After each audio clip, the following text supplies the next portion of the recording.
नमस्कार दर्शकों, विजन संवाद के इस नए सेगमेंट में आप सभी का स्वागत है। पिछले कई वर्षों से 9वीं अनुसूची यानी कि 9th शेड्यूल काफी ज्यादा चर्चा में रहा है। कई राज्य जैसे बिहार और झारखंड ने कानून बनाकर आरक्षण के 50% की लिमिट को भी क्रॉस किया है। साथ ही इन कानूनों को रद्द होने से यानी खारिज होने से बचाने के लिए केंद्र सरकार से इसे 9th शेड्यूल में शामिल करने का अनुरोध भी किया है। इसी को आधार बनाते हुए हमारे आज के चर्चा का विषय है कॉन्स्टिट्यूशन का 9th शेड्यूल, और इस पर हमारे साथ चर्चा करने के लिए मौजूद है विजन आईएएस के expert faculty Indrajeet sir. Sir, हमारे इस खास सेगमेंट में आपका हार्दिक स्वागत है। Thank you.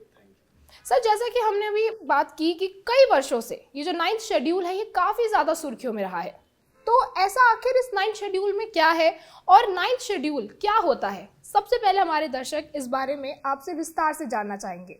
तो जो भारतीय संविधान है उसको आप ओवरऑल 4 भाग में बांट सकते हो। एक भाग हो गया प्रस्तावना, जिसको प्रियम्बल भी कहते हैं। दूसरा, जो जितने इसके प्रावधान हैं इसके आर्टिकल्स में, अनुच्छेदों में सूचीबद्ध हैं, आर्टिकल 1 से लेकर 395 तक। और एक भाग हो गया आपका अनुसूचियाँ, शेड्यूल्स, और एक भाग हो गया आपका अपेंडिक्स। तो अपेंडिक्स तो अब मीनिंगलेस रह गया है जब से जम्मू और कश्मीर का जो स्पेशल स्टेटस है उसको समाप्त किया गया, तो वो अब उसका मतलब नहीं है। अब ये जो अनुसूचियां हैं ये क्या है, ये हमें पहले जानने की आवश्यकता है। तो जो आपके जितने प्रावधान हैं, मुख्य प्रावधान, वो आर्टिकल्स में हैं। आर्टिकल 1, 2, 3, 4 इस प्रकार से आर्टिकल्स में हैं। कुछ आर्टिकल्स को बहुत ज़्यादा विस्तार देने की आवश्यकता पड़ती है, डिटेलिंग करने की आवश्यकता पड़ती है। अगर वहीं आर्टिकल्स में ही डिटेलिंग करेंगे तो फिर बहुत ज़्यादा संविधान जो है उसका मुख्य भाग पूरा हैपेजाइज हो जाएगा। तो क्या किया गया है कि वहाँ रेफरेंस दे दिया गया है कि इसका विस्तार फलाने अनुसूची में है, वहाँ जाके देखें। तो इसी संदर्भ में जो मूल संविधान बना था तो 8 अनुसूचियाँ या 8 शेड्यूल थे।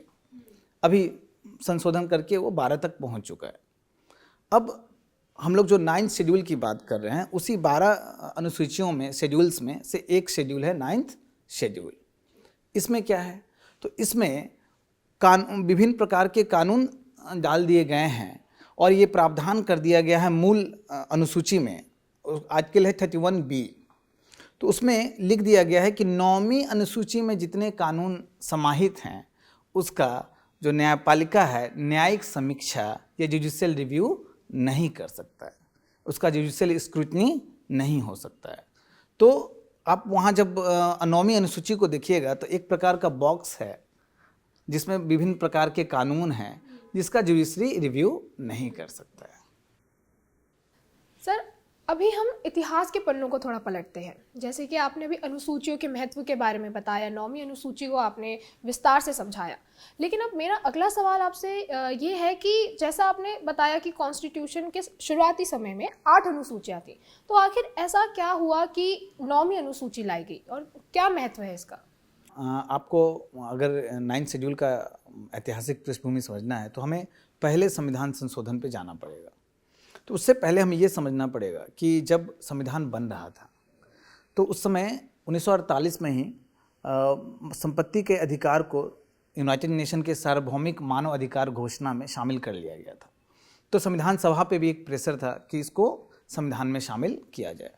संविधान सभा ने इसको मौलिक अधिकार में पार्ट 3 में शामिल कर दिया, आर्टिकल 31 के तहत।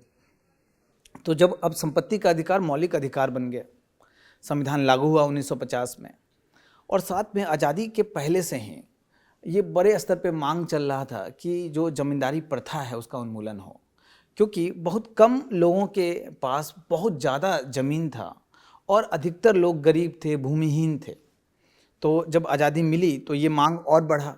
तो सरकार ने सोचा कि ज़मींदारों से ज़मीन लेके और गरीब लोगों में इसको बांटेंगे, और जो भूमि सब्जेक्ट है वो राज्य सूची का विषय है। तो विभिन्न राज्य सरकारों ने कानून बनाया कि अब जमींदारों से ज़मीन लिया जाएगा। लेकिन ये ज़मींदार हाई कोर्ट और सुप्रीम कोर्ट पहुंच गए। क्यों?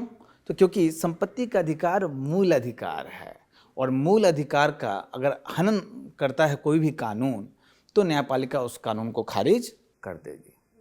तो बड़ा संकट की स्थिति उत्पन्न हो गई कि अरे भाई कैसे जमींदारी प्रथा का उन्मूलन करेंगे। तब अभी तक लोकसभा राज्यसभा का गठन नहीं हुआ था, संविधान सभा ही प्रोविजनल पार्लियामेंट का काम कर रहा था। और उसी संविधान सभा जो प्रोविजनल पार्लियामेंट है, उसमें पहला संविधान संशोधन का प्रस्ताव आया। और पहला संविधान संशोधन करके जो संपत्ति का अधिकार मैंने बताया आपको कि आर्टिकल 31 में है, उसमें आर्टिकल 31B जोड़ा गया और साथ में एक अनुसूची या शेड्यूल 9 जोड़ा गया पहला संविधान संशोधन करके। और उसमें लिख दिया गया कि 31B में कि कोई भी कानून जो शेड्यूल 9 में डाला जाएगा, उसका जो जुडिशरी है, न्यायपालिका है, वो समीक्षा नहीं कर सकती है, उसके संवैधानिकता की जांच नहीं कर सकती है। तो एक प्रकार से उसको प्रोटेक्टिव अम्ब्रेला की तरह बना दिया गया ताकि भूमि सुधार हो सके। तो इसकी ये पृष्ठभूमि है। और जब पहला संविधान संशोधन हुआ तो उसके साथ ही 13 भूमि सुधार संबंधी कानून उसमें शामिल किए गए। सर, अब हम ये जानना चाहेंगे कि ये जो 9th शेड्यूल है, ये फंडामेंटल राइट्स और डीपीएसपी से किस तरीके से जुड़ा हुआ है? देखिए कोमल, जो आपका फंडामेंटल राइट है, ये संविधान के पार्ट 3 या भाग 3 में है और डीपीएसपी भाग 4 में है। अब जो संविधान जब बना तो इसमें डीपीएसपी में राज्यों को कर्तव्य दिया गया कि आप इस प्रकार से काम करेंगे। उसी में आर्टिकल 39B और आर्टिकल 39C में ये जोड़ दिया गया कि जो राज्य हैं, जो आय की असमानता है उसको कम करने का प्रयास करेगी। आर्टिकल 39C में ये लिख दिया गया कि जो भौतिक संपत्ति का संकेंद्रण है, एक जगह कुछ लोगों के पास है, उसको कम करने का प्रयास किया जाएगा। तो अब राज्य को काम करना है कि भाई आर्थिक समानता बढ़े, और आर्थिक समानता बढ़ाने के लिए भूमि सुधार करना बहुत ज़रूरी था। अब वो भूमि सुधार करेगा तो संपत्ति का अधिकार, जो मैंने पहले बताया आपको आर्टिकल 31 में था, तो उसके मौलिक अधिकार छीनना पड़ेगा। अब यहाँ पे आप देख सकती हैं कि मौलिक अधिकार जो फंडामेंटल राइट है और जो आपका डीपीएसपी, दोनों में टकराव की स्थिति उत्पन्न हो रही है। इस टकराव को कम करने के लिए, इसमें सामंजस्य बैठाने के लिए ये अनुसूची 9 या शेड्यूल 9 जोड़ा गया। अब इस शेड्यूल 9 में जो प्रावधान यही है कि जो कानून को अगर शेड्यूल 9 में शामिल कर दिया गया तो उसका जुडिशियल रिव्यू नहीं हो पाएगा। तो जुडिशियल रिव्यू नहीं हो पाएगा तो लोगों के कुछ फंडामेंटल राइट, खासकर संपत्ति का अधिकार छीन के और आर्थिक सामाजिक सुधार किया जा सकता है। तो मैं तो कहूँगा कि ये डीपीएसपी और फंडामेंटल राइट के बीच का टकराव के बीच में एक बीच का रास्ता निकालता है, एक सामंजस्य स्थापित करने का प्रयास करता है। सर, ये जो 9th शेड्यूल है, ये काफ़ी ज़्यादा विवादित रहा है। तो अब हम ये जानना चाहेंगे कि इस 9th शेड्यूल में ऐसे कौन कौन से मुद्दे शामिल हैं जिस वजह से हमेशा ही ये 9th शेड्यूल इतना ज़्यादा विवादों में घिरा रहता है? देखिए, जो पहला संविधान संशोधन हुआ और उसके तहत आर्टिकल 31B जोड़ा गया और 9th शेड्यूल जोड़ा गया जी। तो 31B में ये नहीं लिखा गया कि किस प्रकार का कानून 9th शेड्यूल में डाला जाएगा। अब शुरुआत में तो इसका इंटेंशन था कि जो भूमि सुधार संबंधी कानून ही डाले जाएंगे, इंटेंशन था। लेकिन बाद में उसका मिसयूज किया गया और अन्य प्रकार के कानून जो लेजिस्लेटिव या एग्जीक्यूटिव, जो कार्यपालिका बचना चाह रही है जुडिशरी स्क्रूटनी से, तो क्या कर रही है कि 9th शेड्यूल में डाल लेगा। फॉर एन एग्जाम्पल, इमरजेंसी के समय 1975 के समय 47 कानूनों को उसमें शामिल कर दिया गया। पहले भूमि सुधार संबंधी कानून डाले जा रहे थे, अब आप विश्वास नहीं करेंगे, अब बहुत फेमस कानून है मीसा, इमरजेंसी के समय जो maintenance of internal security act, Misa जैसे कानून उसमें डाल दिए गए। जो आपका फेरा कानून जो फॉरेन करेंसी के संबंध में है वो उसमें डाल दिए गए। जो आरक्षण संबंधी कानून हैं वो उसमें डाल दिए गए। तो एक स्पष्ट रूप से लेजिस्लेटिव को, विधायिका को बहुत ज़्यादा पावर मिलता हुआ दिख रहा है इसमें। और क्योंकि न्यायपालिका की जो न्यायिक समीक्षा की शक्ति थी वो यहाँ पे कट किया जा रहा है। तो किसी भी लोकतंत्र में आप अगर चेक एंड बैलेंस नहीं होगा, न्यायपालिका और विधायिका कार्यपालिका में चेक एंड बैलेंस नहीं होगा तो बहुत ज़्यादा खतरा है। कैसे? तो लेजिस्लेटिव कुछ भी मनमानापन जैसा कानून जिसमें कुछ भी आर्बिट्री नेचर का हो वो 9 शेड्यूल में डाल दे और न्यायपालिका उसकी न्यायिक समीक्षा नहीं कर पाएगी, और उस आर्बिट्री कानून के माध्यम से जो कार्यपालिका है वो आर्बिट्री एक्शन करने लगे, लोगों के फंडामेंटल राइट छीनने लगे। वो सही नहीं है। और आप विश्वास नहीं करेंगे कि अभी टोटल 284 एंट्री, मतलब 284 कानून इसमें डाल दिए गए। तो बहुत सारे लोग कह रहे हैं कि अगर न्यायपालिका न्यायिक समीक्षा नहीं कर पाएगी जो 9 शेड्यूल में कानून है तो बहुत लोगों के फंडामेंटल राइट उससे छिन जाते हैं। तो जो एक विधि का शासन, जो रूल ऑफ लॉ की हम लोग बात करते हैं लोकतंत्र में, वो विधि का शासन नहीं, विधि द्वारा शासन रह जाएगा। वो रूल ऑफ लॉ नहीं, रूल बाय लॉ बन जाएगा। तो वो लोकतंत्र के लिए अच्छा नहीं है। सर, जिन मुद्दों की आपने यहाँ पे अभी बात की है उस पर न्यायपालिका की अप्रोच किस तरीके से, इसे भी थोड़ा विस्तार से बताइए। कोमल, जब पहला संविधान संशोधन किया गया और 9 शेड्यूल बनाया गया तो उसके बाद ही इसको चुनौती दिया जाने लगा सुप्रीम कोर्ट में। तो सुप्रीम कोर्ट में 2 फेमस केस है इस संदर्भ में, शंकरी प्रसाद केस 1952 और एक सज्जन सिंह केस 1965। दोनों में सुप्रीम कोर्ट ने लेजिस्लेटिव या विधायिका का पक्ष लिया और संविधान संशोधन को सही ठहराया। इसका असली चुनौती तब आता है जब गोलकनाथ केस 1967 आती है। और गोलकनाथ केस में स्पष्ट रूप से माननीय सर्वोच्च न्यायालय ने कह दिया कि जो फंडामेंटल राइट है ये सैक्रोसैंट है, इसको आप टच नहीं कर सकते हैं। कोई भी कानून जो फंडामेंटल राइट को कम करता है वो खारिज होगा। तो अब भूमि सुधार कैसे हो पाएगा? तो फिर 24वां संविधान संशोधन किया गया ताकि गोलकनाथ केस को पलटा जाए। लेकिन ओवरऑल सारे मुद्दा फाइनली जो सबसे फेमस केस है भारतीय इतिहास में, न्यायशास्त्र के इतिहास में, केशवानंद भारती केस 1973, उसमें जो संविधान संशोधन था उसको 24वें संविधान संशोधन को सही ठहराया गया और बेसिक स्ट्रक्चर डॉक्ट्रिन सामने उससे उभर के आता है। जो उसमें यही कहा गया कि आप कोई भी संविधान संशोधन कर सकते हैं, जहाँ करना है कर सकते हैं, लेकिन आप जो संविधान का मूलभूत ढांचा है उसको टच नहीं कर सकते।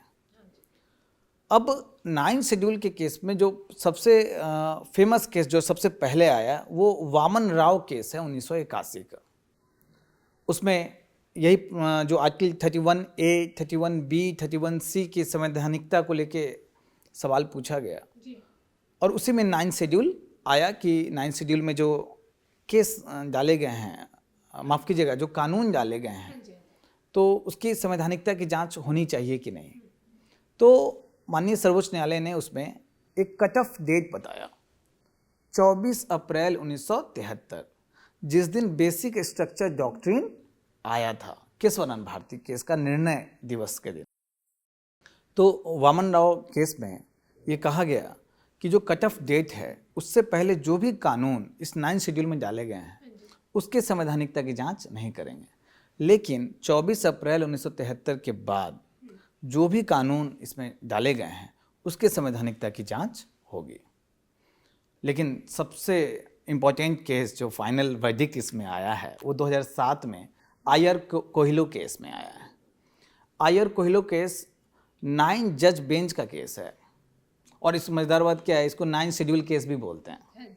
हाँ, तो इस केस में माननीय सर्वोच्च न्यायालय ने निर्णय दिया कि वो कट ऑफ डेट तो सही है, जो वामन राव का जो निर्णय था वो तो सही है, लेकिन उन्होंने इसमें जोड़ा कि कोई भी कानून उसको फंडामेंटल राइट टेस्ट पे पहले जांचा जाएगा कि अगर वो फंडामेंटल राइट का वायलेशन कर रहा है, खासकर फंडामेंटल राइट में आर्टिकल 14, 19 और 21 उसका वायलेशन कर रहा है तो उसकी जांच होगी, और साथ में अगर जो बेसिक स्ट्रक्चर का वायलेशन कर रहा है तो भी जांच होगी। तो इन सब चीज़ों को जोड़ा गया। लास्ट में ये भी जोड़ा गया कि अगर किसी कानून को चुनौती आपने दे दिया है और सुप्रीम कोर्ट ने उसको न्यायिक समीक्षा करके सही ठहरा दिया है तो दोबारा 9 शेड्यूल के उस कानून पे अपील नहीं होगी, उसकी न्यायिक समीक्षा नहीं होगी, वो फाइनल होगा। सर, आपने इस विषय के हर पहलू को हमारे दर्शकों को काफी विस्तार से और सरलता से समझाया है। अब अंत में हम इस 9th शेड्यूल की वर्तमान स्थिति का क्या रेलेवेंस है और साथ ही जो सेंटर और स्टेट लेजिस्लेचर है इसे किन बातों का ध्यान रखना चाहिए इसके उपयोग के समय, इस बारे में भी थोड़ा विस्तार से बताइए। देखिए कोमल, जैसा मैंने बताया आपको कि आर्टिकल 31B का काफ़ी मिसयूज हुआ है। हाँ जी। और ऐसा सोचा गया था जब ये पार्लियामेंट ने इसको पहला संविधान संशोधन करने के लिए लाई, तो उसमें हमारे पूर्व प्रधानमंत्री जी जवाहरलाल नेहरू जी पार्लियामेंट में उन्होंने कहा था कि इसको भूमि सुधार संबंधी जो कानून है उसके लिए बनाया जा रहा है 9th शेड्यूल के लिए, उसके लिए प्रोटेक्टिव अम्ब्रेला के रूप में इसको बना रहे हैं। लेकिन आर्टिकल 31B में ये नहीं लिखा हुआ था कि किस प्रकार के कानून को वहाँ पे डाला जाए, जिसका मिसयूज हुआ।